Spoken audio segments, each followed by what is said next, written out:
Frente al tema de la inseguridad ciudadana, qué duda cabe que tenemos que tomar el tema con seriedad, y el tema de los penales es un asunto crucial en la lucha contra la inseguridad ciudadana. Es claro que los penales hoy no están a la altura de la lucha contra la inseguridad ciudadana, por el contrario, son un problema. Pero la pregunta es, ¿retomar el penal del Frontón o retomar el penal de Chayapalca es una buena idea?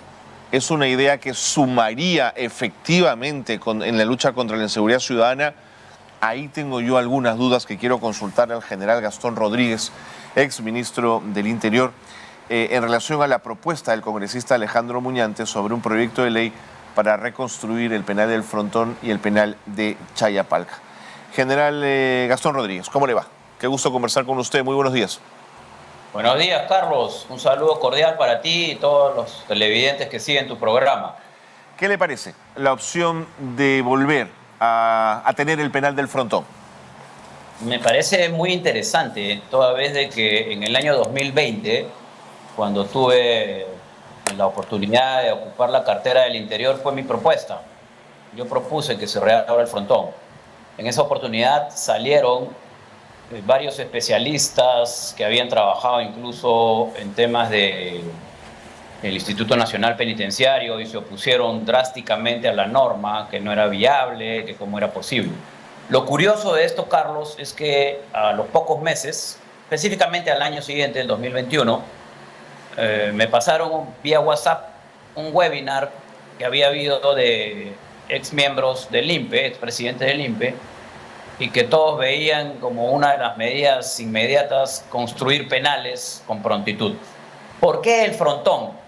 Porque el Frontón tiene ya una infraestructura que obviamente hay que rehacerla y que sería una de las oportunidades para actuar inmediatamente sobre un establecimiento penitenciario que adolece el país, y lo hemos tratado en tu anterior programa, de una forma pero espectacular. Mira, en el año 2005 habían 68 penales y 30.000 internos. Hoy día tenemos el doble de internos, incluso un poco más, y solamente hay 69 penales. O sea, se construyeron un solo penal en todo este tiempo. ¿Qué es lo que ha sucedido? Los penales dejaron de ser lo que la gente con sentido común, lo que el ciudadano espera de un penal, un centro de readaptación social, ¿correcto? Bajo esa premisa todos estamos de acuerdo en que los penales deben ser eso. Pero pasaron a convertirse en escuelas del crimen. ¿Por qué? Por el hacinamiento. ¿Por qué? Por la falta de control. Entonces, estos penales se encuentran abarrotados en 136% actualmente, Carlos. ¿Dónde ponemos a los delincuentes que delinquen y que están sobre todo asolando a nuestra población?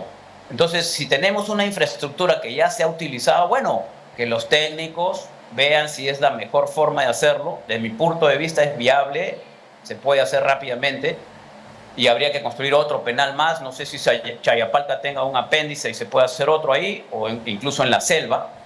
Pero tenemos que hacer algo con infraestructura penitenciaria porque ya está colapsada. Ahora, ¿cuáles son mis preocupaciones respecto a poder habilitar nuevamente el Frontón? Tiene que ver con temas quizás logísticos que pongo a su consideración. Porque en el fondo del asunto la necesidad de más penales creo que no admite mayor discusión en general. Pero, por ejemplo, me preocupa lo que va a significar el costo de traslado de presos para procesos judiciales, el traslado de familiares cuando toquen los días de visita, el salario y los beneficios para el personal que trabaje, porque no trabajan un solo día, trabajan varios días en la isla, tienen que quedarse a dormir, tienen que comer, no tienen generación de energía propia. O sea, imagínense un generador de energía, el gasto de petróleo que va a significar desalinizar el agua. No hay agua potable en el Frontón. Entonces, me preocupan estos elementos. ¿Qué piensa usted? Bueno, definitivamente lo primero que se tiene que hacer es un proyecto frente a esto. Y ese proyecto tiene que tener un presupuesto.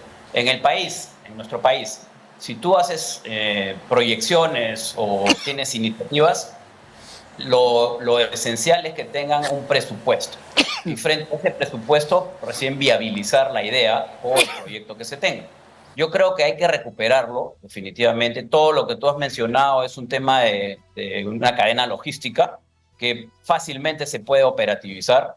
Es cuestión solamente de hacerlo y tener la iniciativa y sobre todo la voluntad política de hacerlo, porque realmente sería una infraestructura con la que podríamos contar, yo creo que en el más breve plazo, que si se eligiera otro lugar en donde habría que hacer levantamiento de terreno, estudio topográfico, generación de planos y con la burocracia que tiene el Estado. Bueno, pues lo veremos al próximo presidente o quizás dentro de 2 presidentes inaugurando un penal.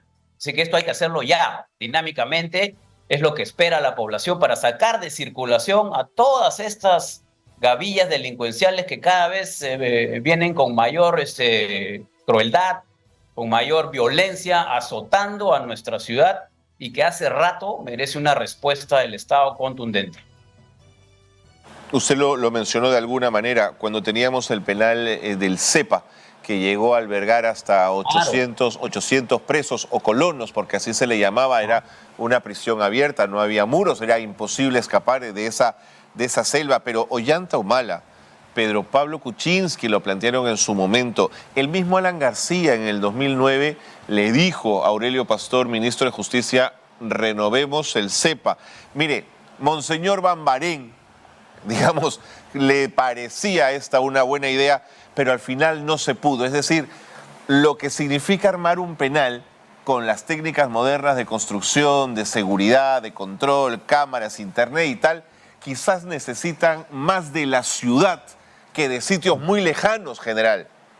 Bueno, por eso le digo, podría ser una alternativa, habría que hacer todo un estudio con el CEPA, pero el tema del frontón yo creo que está a la mano y se puede operativizar rápidamente. El tema, Carlos, es que, a ver, el éxito de los últimos gobiernos que han enfrentado directamente al terror criminal, como en el caso de El Salvador, es justamente que las políticas públicas, toda la situación que ellos diseñaron desde el punto de vista estratégico y operacional,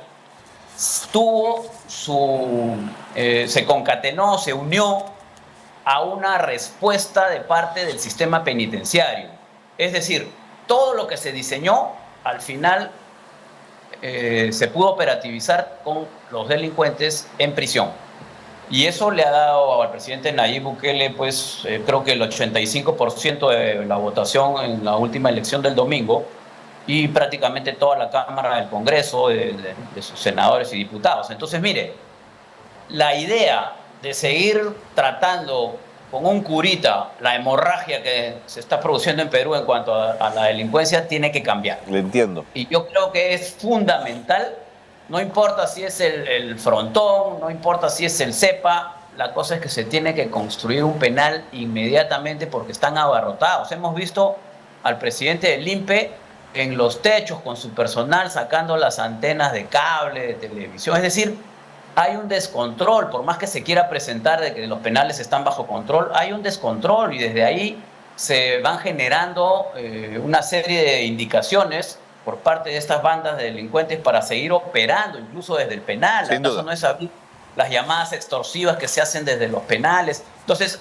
basta ya, Carlos, de que la población esté en esta zozobra permanente, continua, con noticieros que nos despiertan y nos acuestan con hechos de violencia que además son reales y que no se tiene una solución porque la policía hace su trabajo, presenta 20 bandas con el ministro, el comandante general, toda la prensa ahí, y el día lunes 19 bandas están afuera. O sea, no es así no es la fórmula y así no vamos a conseguir nada. Ahora, general, en paralelo a este proyecto, el parlamentario Héctor Valer de Somos Perú ha presentado un proyecto de ley que busca reformar el INPE. Todo indica que se trata de un intento privatizador del sistema penitenciario. ¿Le parece a usted razonable la idea de la privatización de las cárceles y el sistema penitenciario peruano? Fíjate, cuando el Estado pierde la capacidad de poder ser eficiente frente a una determinada situación, entonces existen las asociaciones públicas privadas. La Policía Nacional tiene un modelo extraordinario de ese tipo de situaciones que es la unidad de servicio de bancos, las Águilas Negras, en donde les dan aspectos logísticos, chalecos, vehículos, comunicaciones, ¿no? Y hay una permanente retroalimentación de las necesidades.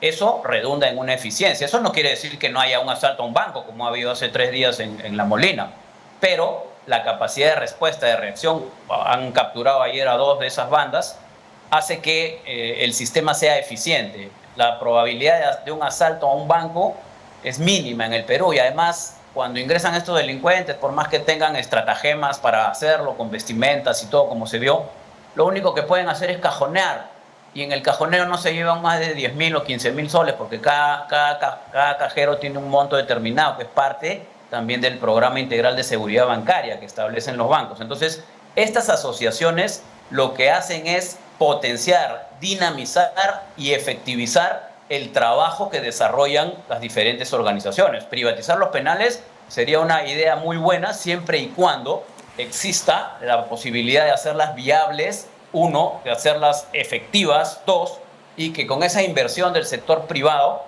muy bien podríamos nosotros salir rápidamente de esta problemática, ¿no? Yo propuse esto en un programa, en otro medio de televisión, y me dio mucho gusto recibir la llamada de la Sociedad Nacional de Industrias. He tenido ya una reunión con algunos de sus miembros, y la idea es que el sector privado está empeñado, incluso me hablaron de presupuesto, lo cual es una medida que sería fabulosa, de poder implementar un penal para capacidad para 20.000 reos. Sí. Entonces sí, el sector privado tiene que intervenir porque estamos en un estado distinto, estamos en una situación atípica a lo que normalmente vivía el Perú, y que puede ir creciendo o puede ir aumentando, ¿no? Y que esto se puede volver incontrolable. Entonces, claro, acuérdate, Carlos, para terminar, que seguridad ciudadana no solamente es un eslogan que dice tarea de todos. Seguridad ciudadana dice que es la acción integrada y articulada del Estado en sus 3 sectores, en sus 3 niveles de gobierno, pero con el apoyo de ¿quién? Del sector privado, en primer lugar, de la comunidad organizada y de la ciudadanía en general. Entonces, el sector privado tiene que involucrarse un poco más en esto. Sería una buena medida para mí. De acuerdo. Mi duda respecto a ello tendría que ver a que si el privado maneja cárceles, como la lógica es la del privado, la búsqueda de utilidades al menor costo, precarizar, digamos, por ejemplo, la comida de los reos, precarizar el acceso a agua para que salga más barata, menos horas de luz para gastar menos. Es decir, el privado está pensando en ingresos y en ganancias, no está pensando en servicios que son propios del Estado peruano. Fíjate, esa iniciativa tendría necesariamente que tener un seguimiento técnico y un trabajo articulado con el sector competente del Estado, en el caso del Ministerio de Justicia. ¿No? Toda vez que, por ejemplo, en la Policía Nacional, como te he puesto el ejemplo, las Águilas Negras, claro, hay una inversión fuerte de los bancos, pero quienes hacen el requerimiento, quienes están en calle, plantean la situación y además quienes manejan los recursos del sector privado es la policía. Entonces acá tendría que ser igual. No podría independizarse totalmente porque hay una responsabilidad del Estado que no se puede soslayar en ningún momento, ¿no? Muy bien. La discusión está abierta. Bienvenido al debate. Gracias, general. Un gusto conversar con usted, como siempre. Mucho debate, pero ahí estamos, siempre debatiendo. Gracias, Carlos. El general Gastón Rodríguez ha estado con nosotros, exministro del Interior. Nos daba sus puntos de vista en relación a lo planteado respecto al frontón y a la posible privatización del sistema penitenciario peruano.